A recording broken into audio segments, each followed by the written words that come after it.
Hello, very good morning. Welcome to Breakfast with Dan Walker and Louise Minchin. The headlines for you at 6 o'clock this morning. A final day of campaigning ahead of voting on Super Thursday, the biggest set of local and national elections in nearly 50 years. A major investment in vaccines to fight new variants of coronavirus. Nearly £30 million will be spent on labs and extra tests to identify new strains. A doorstep candlelit vigil is held for police community support officer Julia James 1 week after her body was found in Woodland in Kent.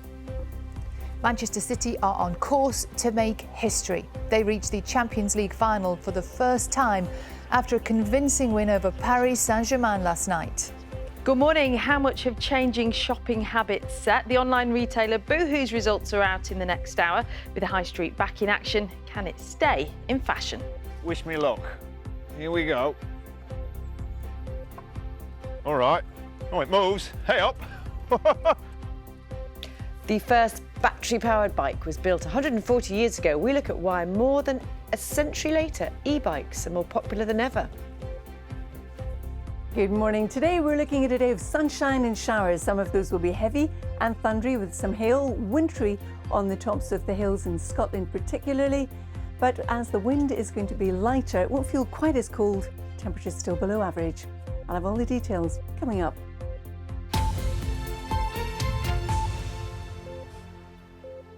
Good morning, it's Wednesday the 5th of May. The top story for you this morning is millions of voters in England, Scotland and Wales are preparing to head to the polls tomorrow for the biggest set of elections in nearly 50 years. Let's talk you through it. Many have been postponed from last year due to the pandemic. On the final day of campaigning, let's have a look as well at what is at stake. In England, 4,650 council seats are being contested across 143 local authorities.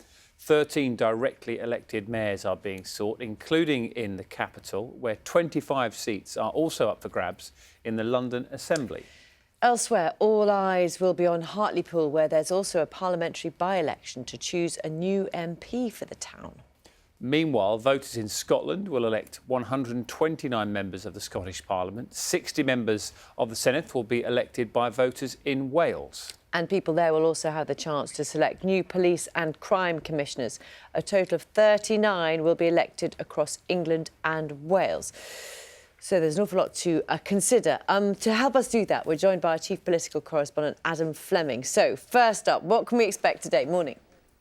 Morning, Louise. Yeah, I think we'll see all the party leaders out and about campaigning, but it's been a funny sort of campaign because of COVID, which means you don't have the usual photo ops and hustings and leafleting and stuff like that. So it has been quite muted. And also bear in mind, because of COVID, lots of people have opted to vote by post instead. So quite a few people will have cast their ballots already. And also because of COVID, it is harder to count the votes. So we'll be getting results on Friday, Saturday, Sunday, and even on Monday as well. Right, and there's a lot at stake, isn't there? Yeah, this is turning into a real test for Labour under Keir Starmer. So can they fight back in places where Boris Johnson made inroads at the last election? And Keir Starmer, when he was chatting to you on the sofa yesterday, I think sounded like somebody who'd already thought he was going to lose. But there's challenges for Boris Johnson as well, not least in Scotland. What will his answer be if there is a majority in the Scottish Parliament in favour of another independence referendum? And also, because the Conservatives have taken such a Brexity turn, does that mean that he loses some voters in more Remain areas to the Lib Dems and the Greens? There will be a lot to chew through, a lot of numbers, and there'll be, because there's so many contests, people will be able to point at all sorts of things to say, oh, we did okay there, to disguise the areas where people did less well. OK, so things are for sure. You're going to be very busy over the next few days. And here on Breakfast this morning, we are continuing to discuss it, speaking to the leaders of some of the main parties as well.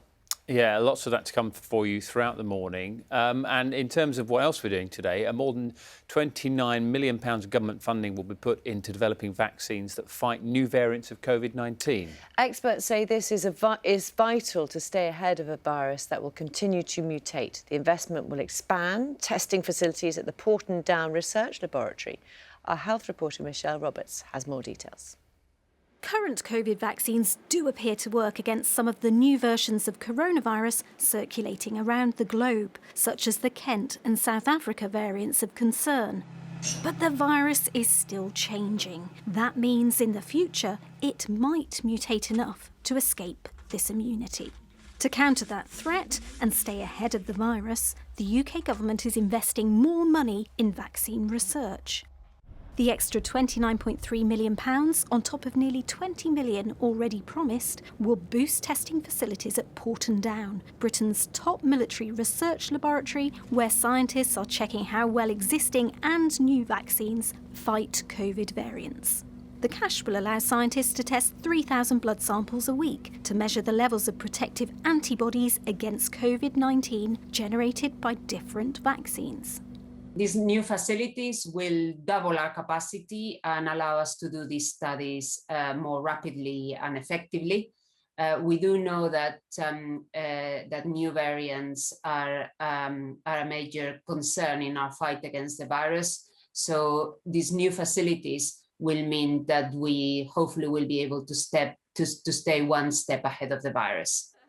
The government's already making plans for a booster COVID vaccine programme in the autumn to protect the most vulnerable ahead of winter. That could involve using new updated vaccines that are a better match for emerging COVID variants.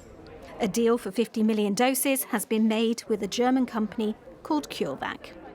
Michelle Roberts, BBC News. A doorstep candlelit vigil was held last night for Police Community Support Officer Julia James, 1 week after her body was discovered in Woodland. A murder investigation is underway, but police say they still don't have a motive and no arrests have been made. A local community have been warned there to be vigilant if heading out alone. Here's Simon Jones with more. They are calling for justice for Julia. PCSO James's son was among those lighting candles in her memory last night, near to the spot where she was found dead just over a week ago. Local people have paid tribute too to a woman described as a much-loved member of the community and the policing family. While her killer remains at large, officers are advising people in the area to always have their phones with them when they go out. That's exactly what people should be doing. Being vigilant, of course, thinking very carefully about their own safety, but making sure that if you go out alone, telling people where you are, where you're going and such like. And how determined are you to get to the bottom of this? Well, the same with any murder. We're hugely determined to get to the bottom of it. It's a bit raw when it's one of your own, as you would imagine, but we will do everything we can, as we can with any murder, throw all the resources at it to find out who did this and bring them to justice. Hundreds of officers are involved in the investigation, but there has been no breakthrough. Julia James's body was discovered in Woodland over there, but the police admit they still have no clear motive for the attack and no clear suspect. And that's why they have been stopping vehicles coming and going from the area to ask local people whether they saw anything unusual or suspicious at the start of last week. Officers are also trying to offer reassurance, but this is a community that remains deeply concerned. No, I won't go out on my own at the moment and walk the dog, which is a shame, but you know, there's nothing else you can do about that. I've actually put a location app now on my phone and send it to all my family, so when I'm out they'll know where I am and what time I'm getting back, so that kind of makes me feel a little bit safer. Anxious, I suppose. Obviously we don't know anything more about what's happened. Julia James's daughter has remembered her mother with the words, "There are no goodbyes for us. Wherever you are, you will always be in my heart." Simon Jones, BBC News, Aylsham. The former Minneapolis police officer who was convicted of the murder of George Floyd last month has requested a new trial. Derek Chauvin was found guilty of second and third degree murder and manslaughter, but has yet to be sentenced. His legal team alleged misconduct by both prosecutors and jurors and say he was deprived of a fair trial. The Mexican president has promised a transparent investigation into the collapse of an overpass in Mexico City, which left 24 people dead. The bridge was part of a metro line which was finished less than a decade ago. The current foreign minister, Marcelo Ebrard, was a mayor when it was built and has said he'll make himself available to investigators. The French government warned it could cut electricity to Jersey amid a growing row over post-Brexit fishing rights. Jersey is the largest of the Channel Islands and received 90% of its electricity through underwater cables from France. The UK government said it was working closely with the EU and Jersey government. Earlier this week on this programme, we talked about Operation Mallard, which was one man's mission to save a family of ducks that had nested on a balcony on his 9th floor flat here in Salford Quays during last year's lockdown. Yeah, they were so, look at this, they were so happy on Steve Stuttart's balcony that they returned to raise another family this year. Yesterday was hatching day. Oh, look. So Operation Mallard, the sequel, here it is, swung into action with the help of a bucket and a friend, as Steve carefully lowered the chicks to the ground below. It's Well just done. so sweet. And despite howling wind, the mission was successful. They're off. Mrs. Mallard was reunited with 11 ducklings. Well, that's not. I wonder if they'll come back next year. It's going I to be an think annual he probably thing. will. He says, you know, he has to be quite careful, quite quiet, you know, while she's on the nest, looking after her. Quite lovely though, isn't it? He's got a bucket at the ready. It's just He's so ready to rescue them. It's a beautiful so duck sweet. and human interaction.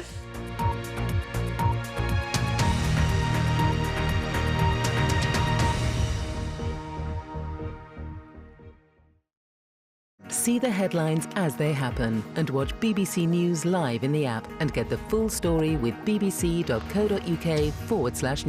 Follow the story for all the latest with BBC News.